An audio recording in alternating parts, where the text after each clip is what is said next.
بالله من الشيطان الرجيم. بسم الله الرحمن الرحيم. السلام عليكم ورحمة الله وبركاته. إلى حضرة النبي المصطفى محمد صلى الله عليه وسلم وإلى كافة الأنبياء والأولياء والصالحين شيء لله لهم الفاتحة.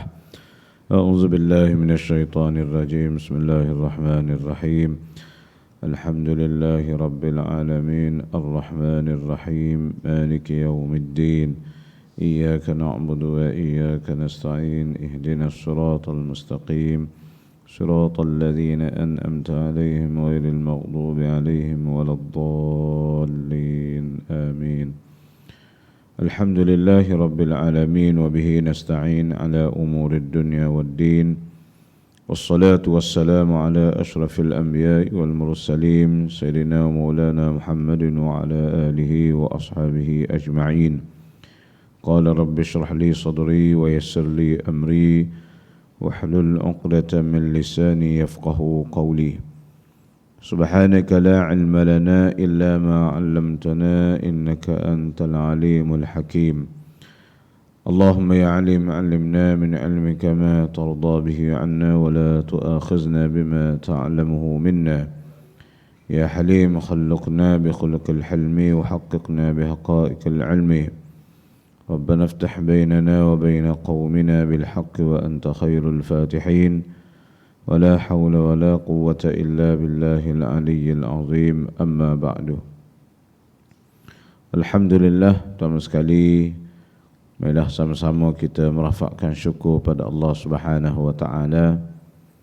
Pada malam yang penuh dengan keberkatan ini, kita diberi keizinan oleh Allah untuk berada di rumah Allah Subhanahu wa taala, melaksanakan ibadah secara berjemaah dan berada dalam majlis ilmu. Mudah-mudahan kita semua dilimpahi rahmat, keberkatan, keredaan dan keampunan daripada Allah Subhanahu wa taala. Amin ya rabbal alamin.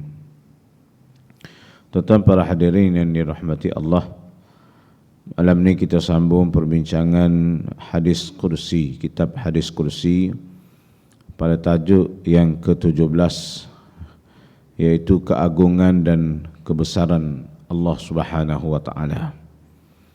Sebelum kita masuk pada tajuk ini, suka saya kongsikan bersama, sempena kita ni berada pada bulan Sya'ban, iaitu hari ni 4 Sya'ban dan maghrib tadi dah masuk 5 Sya'ban. Beberapa hari lagi kita akan masuk bulan Ramadan Al-Mubarak.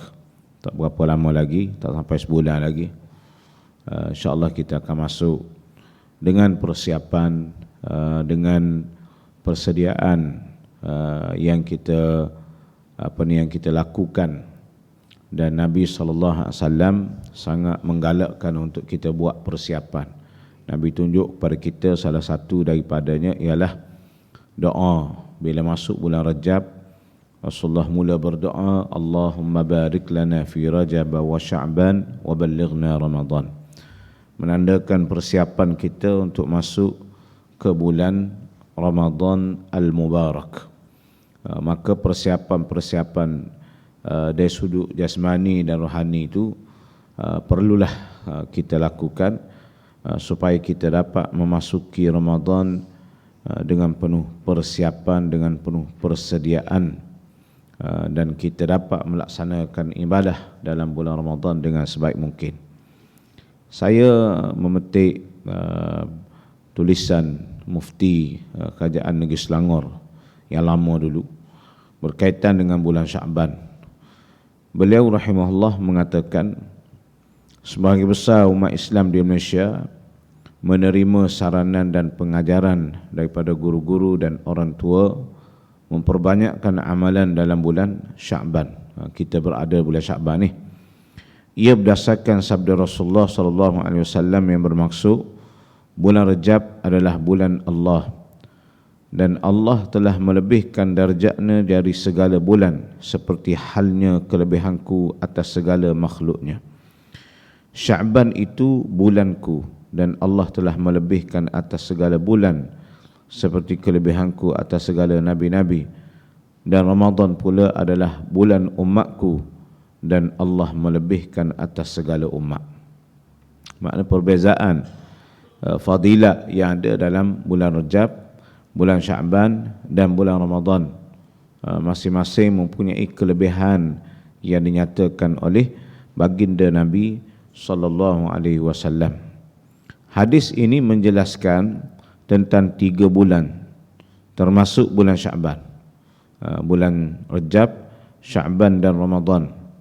Oleh itu masyarakat Islam di Malaysia memperbanyakkan amalan di bulan ini dengan membuat berbagai aktiviti ibadah untuk mendekatkan diri kepada Allah Subhanahu wa taala.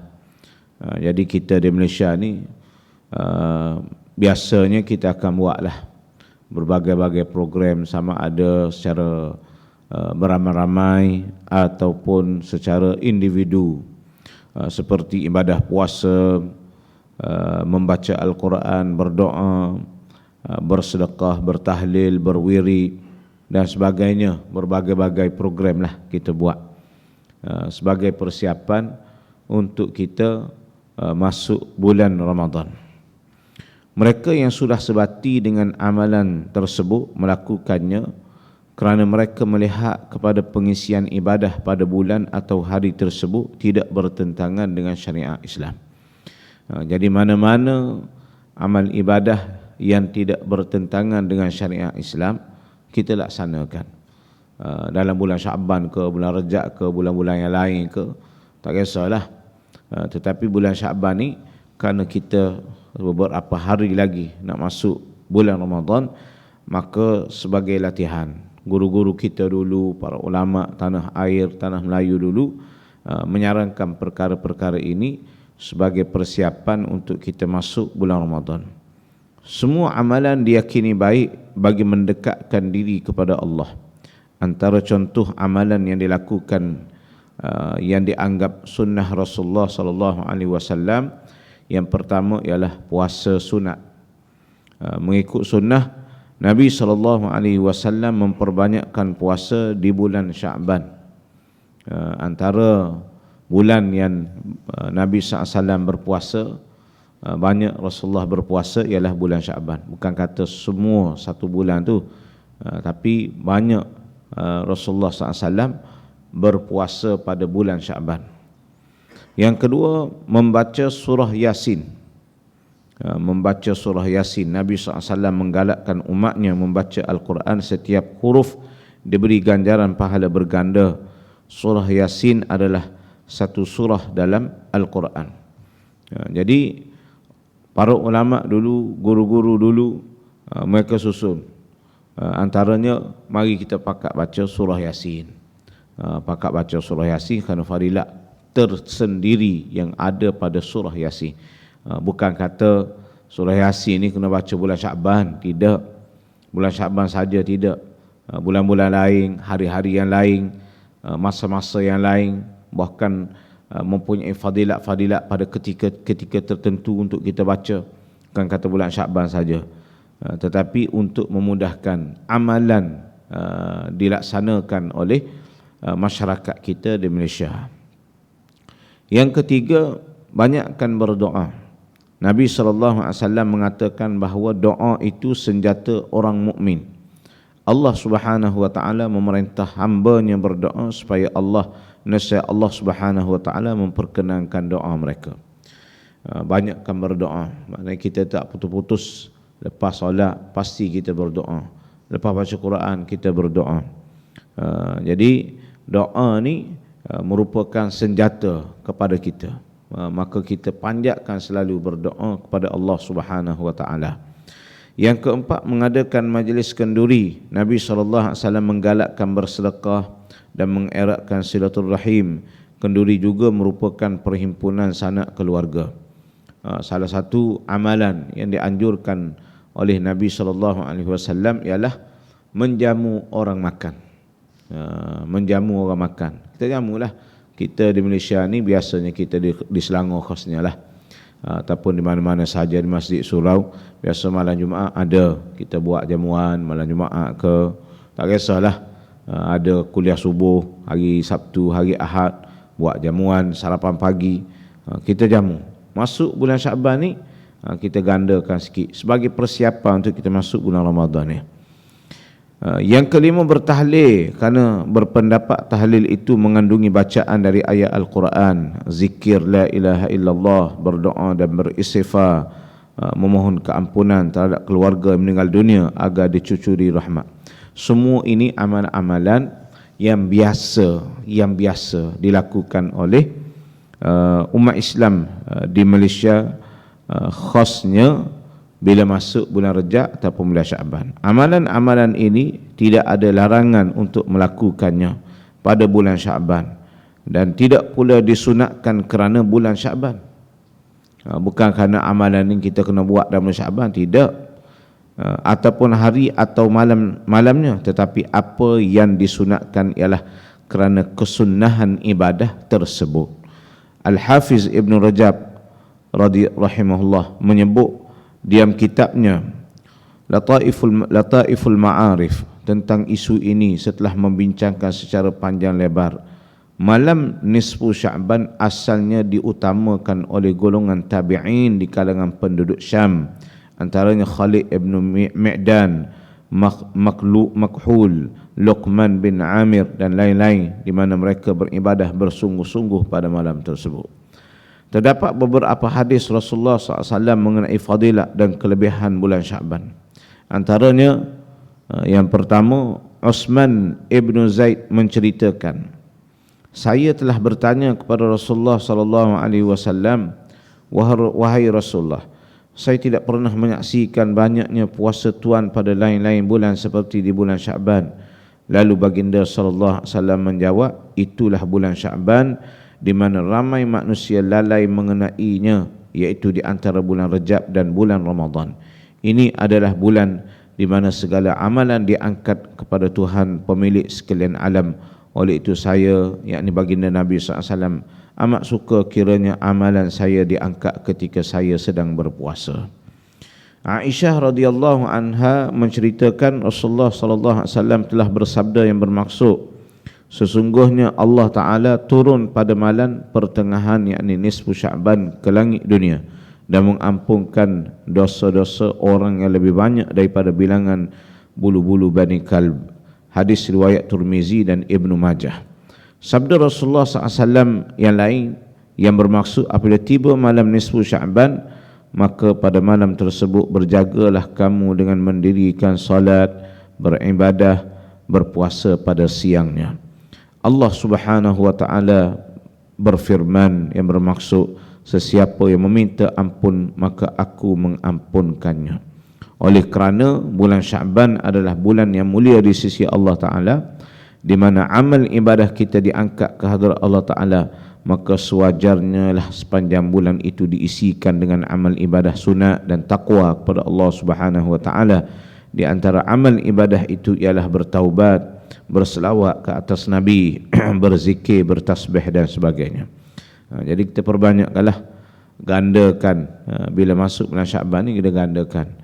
Pada malam nisfu Sya'ban mereka membaca surah Yasin 3 kali, sama ada secara individu atau berjemaah, diikuti dengan doa selepasnya. Jadi ini kita laksana, boleh kita buat, baca sekali pun tak apa, baca 2 kali, 3 kali, 4 kali, 5 kali pun tak apa, tuan-tuan.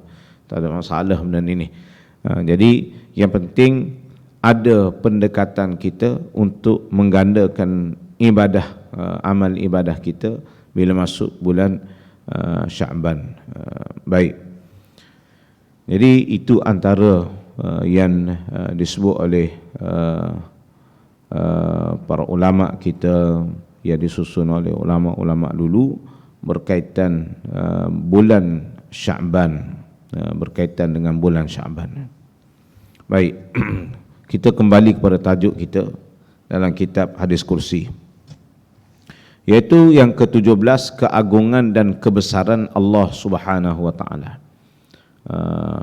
Allah Subhanahu wa Ta'ala berfirman dalam Hadis Kursi, Al-'izzu izari wal kibriya'u ridai faman naza'ani minhuma syai'an 'azzabtuhu.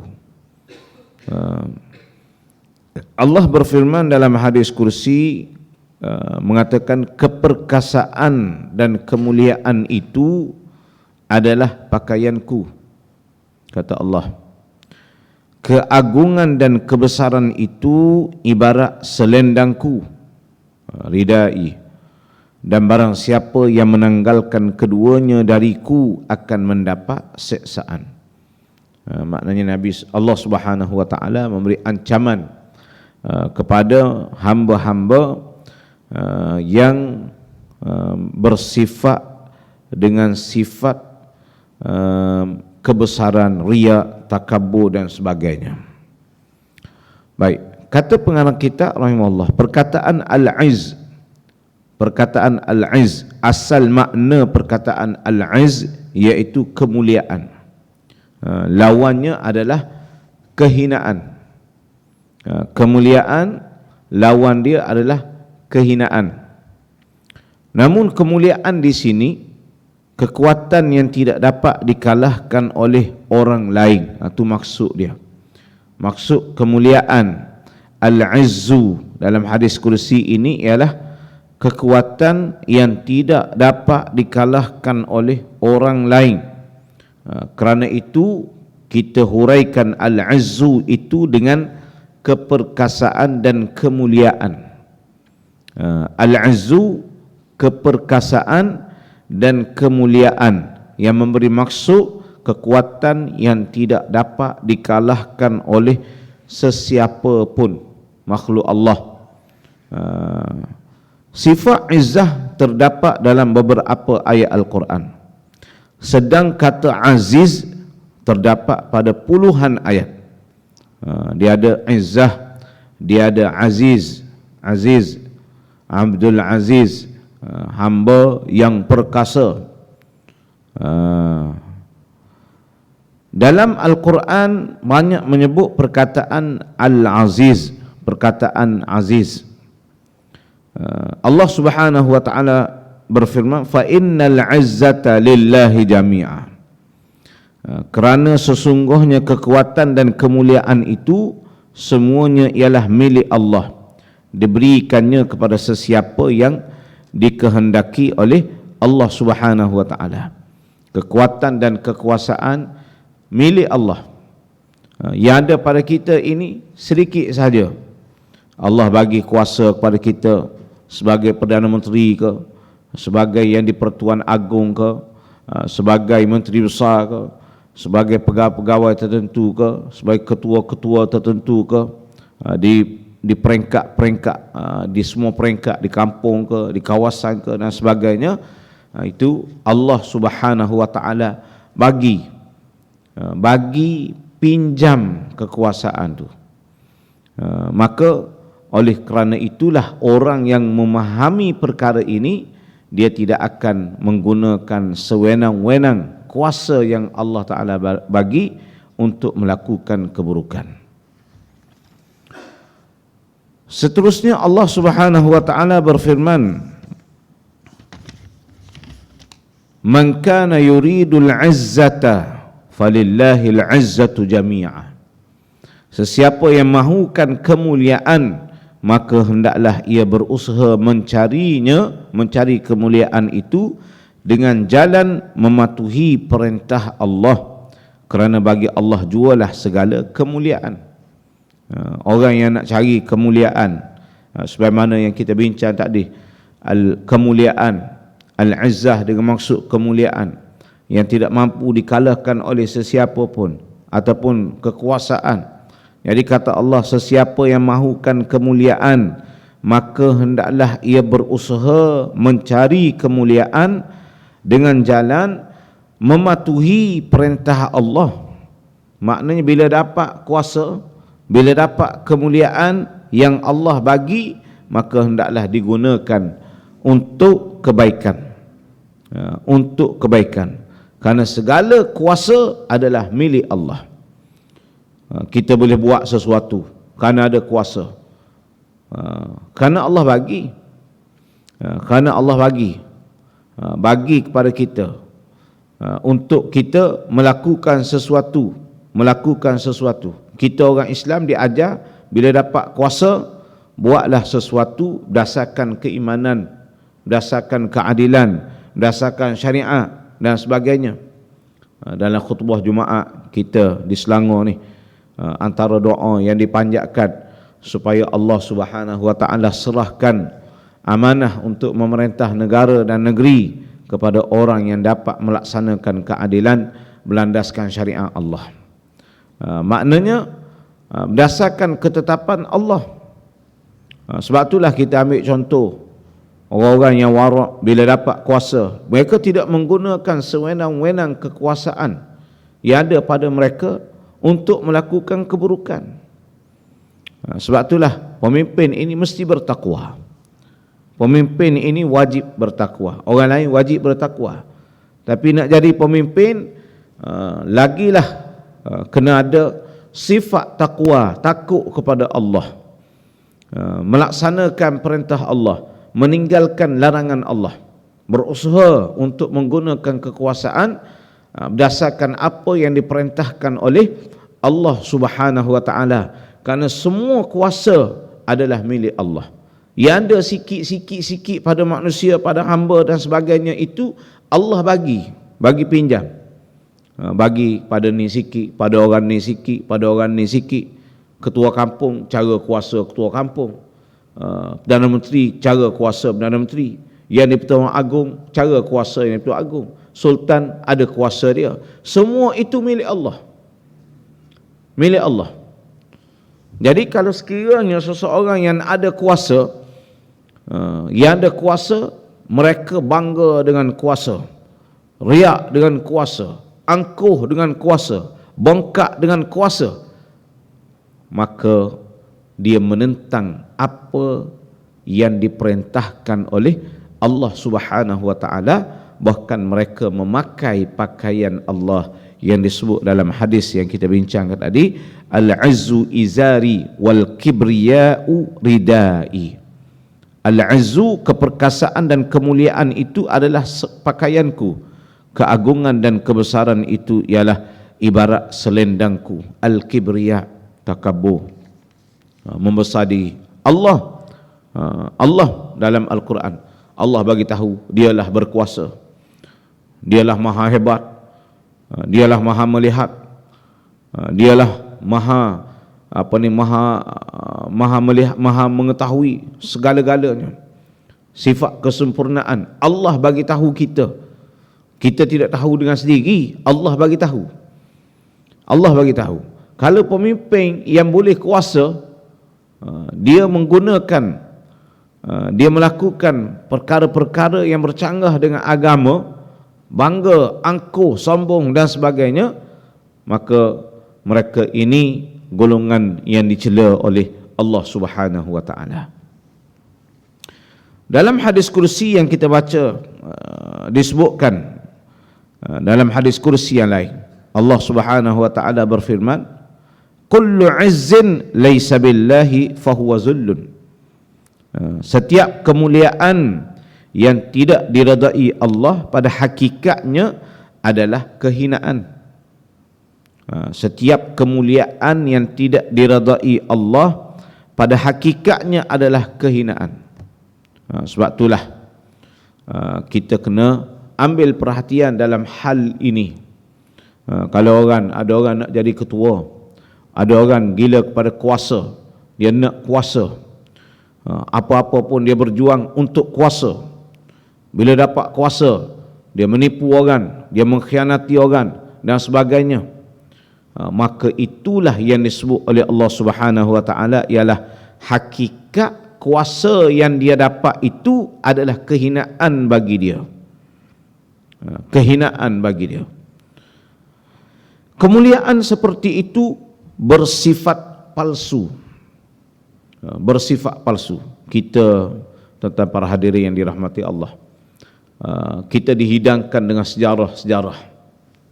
Ada sejarah ulama menjadi pemimpin, ataupun orang-orang yang baik, orang-orang yang soleh diangkat menjadi pemimpin. sama ada sejarahnya berlaku pada zaman-zaman sebelum Nabi kita Muhammad sallallahu alaihi wasallam ataupun ianya berlaku dekat dengan zaman-zaman kita, ianya berlaku sebelum zaman kita. Sejarah itu tidak boleh menipu orang. Walaupun orang menulis perkara-perkara yang tak betul, kita boleh kesan. Tetapi sejarah menggambarkan kepada kita bagaimana keadaan-keadaan pemimpin-pemimpin yang ada kuasa, yang kalau mereka guna untuk kebaikan, mereka mendapat kebaikan. Mati mereka pun dalam keadaan kebaikan, dirahmati oleh Allah Subhanahu wa taala, dimuliakan oleh Allah Subhanahu wa taala dan sebagainya. Kita dapat lihat manakala pemimpin-pemimpin yang bila dapat kuasa, angkuh, sombong, melakukan perkara-perkara yang dilarang oleh Allah, mengkhianati dan sebagainya, biasanya mereka kita lihat kematian mereka, kita kata tidak ada tidak ada aura keimanan, rahmat, kemuliaan daripada Allah Subhanahu wa taala. Di Malaysia kita pun kita dapat lihat ada pemimpin yang bertakwa, ada pemimpin yang tidak memandang pentingnya ketakwaan wujud dalam diri semasa memimpin. Dan perbezaan itu kita dapat lihat bukan kata di Malaysia saja, bahkan di seluruh dunia. Sejarah-sejarah menceritakan bagaimana pemimpin-pemimpin yang melaksanakan kerja atas dasar keimanan dan ketakwaan dengan pemimpin yang melaksanakan kerja menggunakan kuasa dengan tanpa berdasarkan keimanan dan ketakwaan pada Allah Subhanahu wa taala. Jadi firman Allah dalam hadis kursi, kullu izzin laysa billahi fahuwa zullun. Setiap kemuliaan yang tidak diredai Allah pada hakikatnya adalah kehinaan. Kemuliaan, kata pengarang kitab rahimahullah, kemuliaan seperti itu bersifat palsu. Kemuliaan yang tidak mendapat keredaan Allah Subhanahu wa taala. Walaupun kita tengok ada orang puji, ada orang sanjung, ada orang suka, ada orang gembira dengan dia dan sebagainya, tetapi semua itu bersifat palsu untuk sementara sahaja. Seperti kenaikan pangkat, pujian dan sanjungan yang tidak wajar dan tidak diredai oleh Allah Subhanahu wa taala. Ini gambaran yang disebut oleh pengarang kitab berdasarkan hadis kursi, kullu izzin laisa billahi fahuwa zullun. Setiap kemuliaan yang tidak diredai oleh Allah Subhanahu wa taala pada hakikatnya adalah kehinaan. Benda ni tak nampak. Tamu-tamu sekarang, orang ada TikTok, orang ada Facebook, orang ada Telegram, orang ada WhatsApp, semua berita hujung jari. Orang boleh buat berbagai-bagai. Gambar kita yang hodoh boleh jadi cantik. Boleh jadi cantik tu. Ada tai lalat banyak penuh muka, boleh buang bila bergambar. Boleh buang. Licin. Orang hitam legan boleh putihkan. Tengok dalam gambar, hebat, lawa, semak. Tengok Allah hitam legam, kan? Macam-macam orang boleh buat. Apatah lagi dalam hal-hal untuk membina kemuliaan diri, walaupun melakukan keburukan, orang boleh tengok, bagusnya dia. Kenapa? Karena tertipu dengan video, dengan susunan dalam TikTok dan sebagainya. Ini zaman-zaman akhir zaman ni. Zaman akhir zaman yang penuh dengan ujian, fitnah, cabaran, khasnya kepada orang-orang yang beriman. Sebab tu Nabi SAW sebut, orang yang memegang dengan sunnah aku di akhir zaman seperti memegang bara api. Seperti pegang bara api. Siapa nak pegang bara api? Tak ada orang nak pegang bara api, tuan-tuan. Tak ada orang nak pegang. Kalau pegang boleh sakit, boleh macam-macam perkara lah, benda-benda yang tak sedap sebab pegang bara api. Nabi sebut akhir zaman sesiapa yang berpegang dengan sunnahku seperti pegang bara api. Dalam hadis kursi ini dikemukakan dua sifat khusus yang ditonjolkan yang hanya dimiliki oleh Allah Subhanahu wa taala sahaja. Makhluk Allah tidak boleh merebutnya, tidak boleh menyamai atau mempersekutuinya. Sifat tersebut. Sifat tersebut adalah sifat izzah, keperkasaan dan kemuliaan, dan sifat kibr, al-kibriya, iaitu keagungan dan kebesaran. Keagungan dan kebesaran. Dua sifat ni tak boleh ada pada diri manusia. Ianya adalah milik Allah Subhanahu wa taala. Tak boleh nak sombong, tuan-tuan. Tak boleh nak sombong. Iblis kerana sombong Allah murka kepada dia. Bukan banyak mana pun kita kata perkara yang dia buat, sombong ya. Iblis sombong, angkuh, jawab kepada Allah, macam mana aku nak sujud kepada Adam? Adam dibuat daripada tanah, aku daripada api. Lebih hebat api lagi daripada tanah ni. Nak sujud macam mana? Itu iblis. Allah pun memurkai iblis. Murka Allah kepada iblis sepanjang zaman. Dan iblis berjanji dengan Allah untuk mengacau anak-anak Adam ni. Itu iblis. Kerana sombong, kerana angkuh. Allah buat dia daripada api, Nabi Adam daripada tanah, dia dah rasa hebat dah.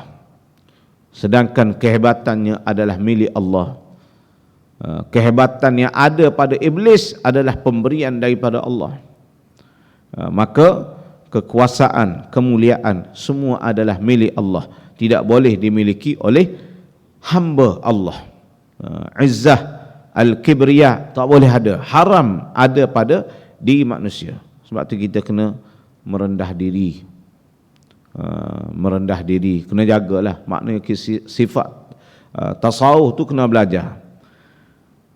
Ada sifat lain yang kadang-kadang makhluknya boleh bersifat dengan sifat itu sebagai pinjaman sementara dan bukan menurut hakikat yang sebenarnya, seperti sifat kasih sayang, sifat pemurah.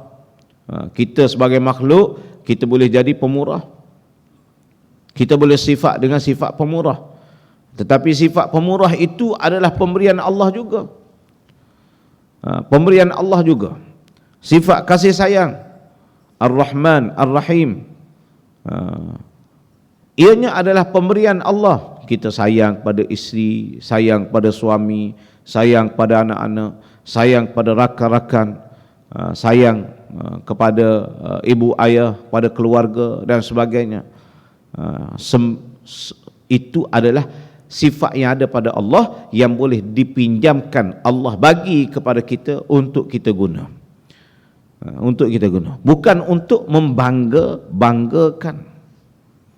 Oh, aku ni penyayang, aku ni bangga kita. Bila kita belajar dari sudut hakikat, semuanya milik Allah. Apa yang ada pada kita? Apa yang ada pada kita? Kita mari masjid. Kita mari masjid. Kita tak boleh kata mari masjid ni sebab aku hebat, sebab aku rajin, sebab aku sekian-sekian. Mari masjid kita pun kerana Allah yang bagi izin.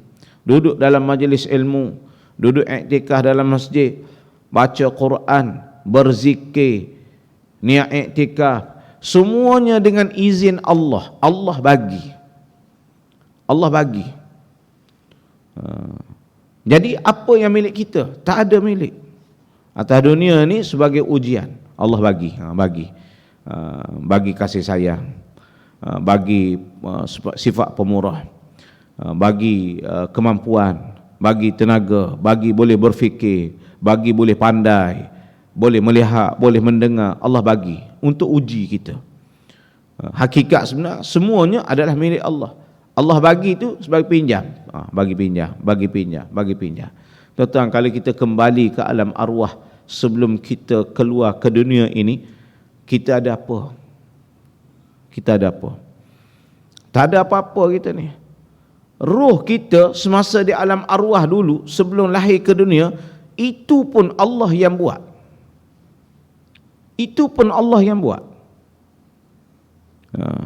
Bila sampai masa Allah bentukkan sekian-sekian, Allah masukkan roh ke dalam tubuh kita, jasad kita. Jasad kita pun Allah buat. Roh kita pun Allah buat. Masa di alam roh tak ada apa. Alastu bi rabbikum qalu bala. Semua roh kata apa? Kami beriman dengan Allah. Beriman mereka. Kenapa? Sedar. Sedar kita ni tak ada apa-apa. Bila masuk di dunia, kamu beriman, kamu kena uji. Kena uji. Allah pun lahirkan di dunia. Allah bagi kesedapan, kemewahan, keseronokan, kegembiraan, kesusahan, kesakitan. Allah bagi. Senang, susah, semua daripada Allah. Semua daripada Allah. Allah bagi kuasa sebagai perbincangan kita. Bagi kuasa. Nak uji kita. Nak uji manusia yang dapat kuasa tu. Dia guna kuasa untuk apa? Dari sudut fiqh adalah perbincangan. Perbincangan bukan kata kita tak boleh ambil kuasa. Kita tak boleh berusaha untuk dapatkan kuasa. Dalam fiqh, kalau sekiranya untuk agama, kita kena ambil, tuan-tuan. Memastikan keadilan, pengkhianatan, kezaliman tidak berlaku dan sebagainya. Itu dari sudut fiqh. Cuma dari sudut hakikatnya, semuanya adalah milik Allah Subhanahu wa taala, maka tidak ada kelayakan langsung sebagai hamba untuk rasa takabur, rasa riya, rasa kemuliaan sepenuhnya milik kita, sebagaimana Fir'aun, sebagaimana Namrud, sebagaimana golongan-golongan yang tidak beriman dengan Nabi SAW, golongan-golongan di zaman Nabi SAW yang menolak dakwah Nabi dan sebagainya. Mereka sombong, angkuh dan sebagainya. Sebenarnya mereka mengetahui kebenaran, tetapi mereka sombong. Maka Allah melarang manusia, hambanya, memiliki sifat-sifat tertentu. Tetapi ada sifat-sifat yang Allah Ta'ala tak larang untuk manusia miliki, seperti sifat kasih sayang, sifat pemurah. Boleh manusia miliki, tetapi bukanlah selama-lamanya. Ianya sementara, pinjaman daripada Allah. Allah bagi kepada kita sifat pemurah, maka kita boleh buat sesuatu yang baik. Allah bagi kepada kita sifat kasih sayang, maka kita boleh berkasih sayang antara satu sama lain. Hakikatnya semuanya daripada Allah Subhanahu wa taala sifat-sifat itu. Dan kita walaupun berkasih sayang, kita tak boleh menandingi sifat kasih sayang Allah. Walaupun kita pemurah, kita tak boleh menandingi sifat pemurah Allah, kerana sifat Allah adalah sifat yang sempurna. Sifat kita walaupun pemurah, kita ada kelemahan. Walaupun kita ni kasih sayang, tapi ada kelemahan kita. Ini dari sudut akidah, dari sudut tauhid, mengesakan Allah Subhanahu wa taala. Kedua sifat yang disebut di atas diibaratkan oleh Allah sebagai pakaian dan selendang. Yang disebut dalam hadis kursi yang Allah Ta'ala sebut, al-'azzu izari, pakaianku, wal kibriya ridai, al-kibriya adalah ibarat kata selendangku, kata Allah. Diibaratkan oleh Allah sebagai pakaian dan selendang yang sudah tentu tidak boleh direbut, tidak boleh dipakai atau tidak boleh digunakan oleh yang lain. Benda ada. Jadi benda tu adalah milik Allah Subhanahu wa taala yang tidak boleh diambil oleh hamba. Ada benda menjadi sifat Allah sebagaimana disebut oleh pengarang kita, yang disebut oleh saya tadi, yang boleh dimiliki oleh manusia tetapi sebagai pinjaman. Perumpamaan itu semata-mata hanyalah untuk mendekatkan pengertiannya kepada akal kita sebagai makhluknya.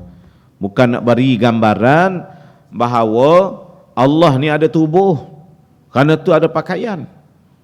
Allah ni ada pakaian, kerana itu ada selendang. Tidak.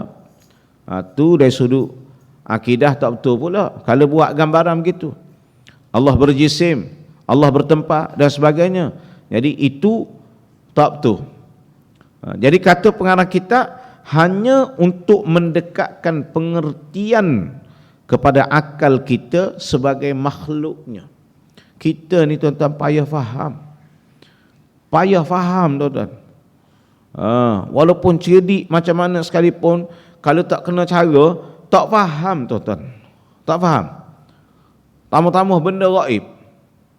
Benda gaib yang Allah Ta'ala tak bagi tahu kepada kita. Allah ni zat dia ke dan sebagainya, Allah tak bagi tahu. Sebab tu Nabi sebut, sesiapa yang mengkaji zat Allah, mereka ni akan sesat. Kaji juga sesat.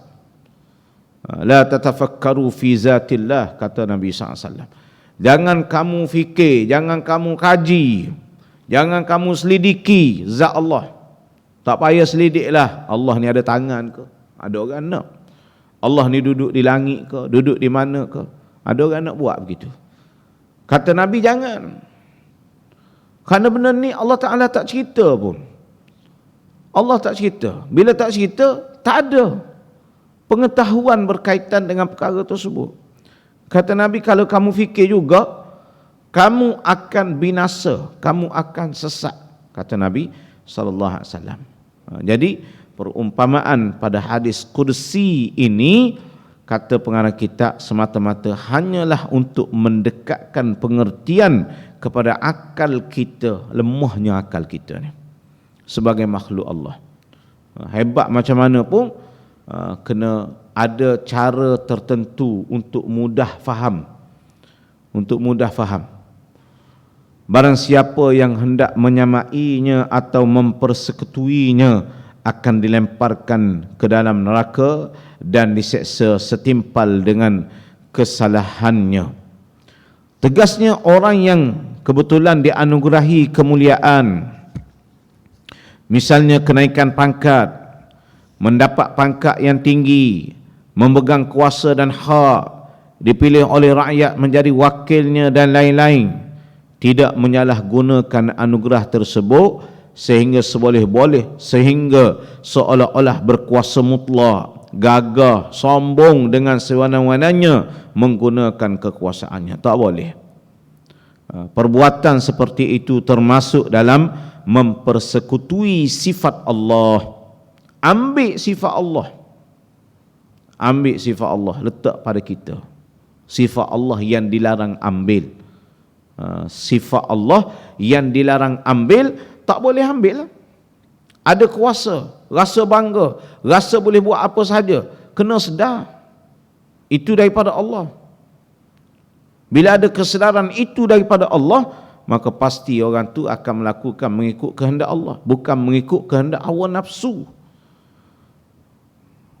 Kalau dia tu ada kuasa, Allah bagi kuasa, dia melakukan kezaliman, sekat situ, sekat sini, khianat situ, khianat sini, melaksanakan sesuatu tidak adil, maknanya dia mengikut hawa nafsu, bukan mengikut kehendak Allah. Walaupun pakai kopiah, walaupun pakai songkok, walaupun nampak semayang kat takbir Allahu Akbar dan sebagainya, tapi tidak menggunakan kuasa untuk kebaikan, mengikut kehendak Allah, maka kekal dia mengambil hak Allah yang tidak boleh diambil, iaitu al-kibriya wal-izzu yang disebut dalam hadis kursi ini. Perbuatan seperti itu termasuk dalam mempersekutui sifat Allah. Nak menyamai Allah, mana boleh. Berdosa kepada Allah, derhaka dan sombong kepada Allah. Kemuliaan yang diperolehinya itu dipalsukan oleh dirinya dan hanya sementara sahaja. Apabila kemuliaan yang dicapai itu tidak dengan cara yang wajar, misalnya dengan paksaan, dengan ancaman, atau dengan sogokan dan sebagainya, kemuliaan itu jelas tidak diredai Allah dan hanyalah palsu belaka. Naik sebagai pemimpin melalui penipuan, palsu belaka, tuan-tuan. Palsu. Kemuliaan yang diperoleh dengan cara yang tidak benar bukan hal yang mustahil di dunia ini, tetapi perbuatan demikian termasuk dalam ancaman hadis yang kita bacakan. iaitu kullu izzin laisa billahi fahuwa zullun. Setiap kemuliaan yang tidak diredai Allah pada hakikatnya adalah kehinaan, kata Allah Subhanahu wa taala. Orang yang mendapat kemuliaan, apalagi cara mencapainya tidak diredai Allah, mengarah kepada sifat sombong atau takabur. Orang yang sombong atau takabur telah mempersekutui sifat Allah. Dia ambil sifat Allah tak pada diri dia, yang tidak boleh diambil. Dan perbuatan itu termasuk kejahatan besar yang tidak disukai masyarakat ataupun individu. Waliknya masyarakat, individu tak suka. Kalau masyarakat, individu suka juga, maknanya individu dengan masyarakat tu tak betul juga. Tak betul juga. Dalam Al-Quran digambarkan sebagai berikut, kadzalika yatba'ullahu ala kulli qalbi mutakabbirin jabbar. Demikian Allah memeteraikan atas hati tiap-tiap orang yang sombong, takabur, lagi bermaharajalela pencerobohannya. Ini yang kita bimbang. Bila ambil sifat Allah yang dilarang untuk diambil, takabur, kemuliaan, rasa bangga diri dan sebagainya, bimbang Allah meterikan hati, payah nak berubah. Payah nak berubah. Bahkan dibimbangi lagi teruk lagi kejahatan yang mereka buat. Fadkhulu abwaaba jahannam khalidina fiha falabi'sa maswal mutakabbirin. Oleh itu masukilah pintu-pintu neraka, tinggal kekallah kamu di dalamnya, maka sesungguhnya neraka itu seburuk-buruk tempat bagi orang-orang yang sombong, takabur. Oleh kerana itu kata pengarang kitab rahimahullah sebagai yang akhir, pengarang kitab memanjatkan doa dengan katanya, ya Allah berilah kami sifat ikhlas.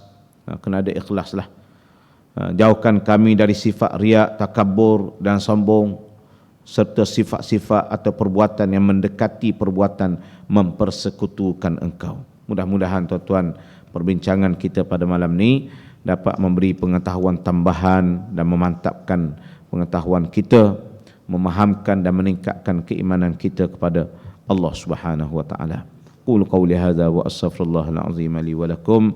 Wassalamu alaikum warahmatullahi wabarakatuh. A'udzu billahi minasy syaithanir rajim. Bismillahirrahmanirrahim. Alhamdulillahi rabbil alamin wassalatu wassalamu ala asyrafil anbiya'i wal mursalin wa ala alihi wa sahbihi ajma'in. Allahumma 'allimna ma jahilna wa dhakkirna ma nusina faqihna fid din wa 'allimna at-ta'wil wanshur 'alaina bi rahmatika ya arhamar rahimin. Allahumma barik lana fi Sya'ban wa ballighna Ramadan.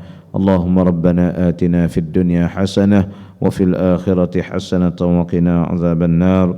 Wa sallallahu ala sayyidina Muhammad wa ala alihi wa sahbihi ajma'in. Walhamdulillahi rabbil alamin. Taqabbalallahu minkum.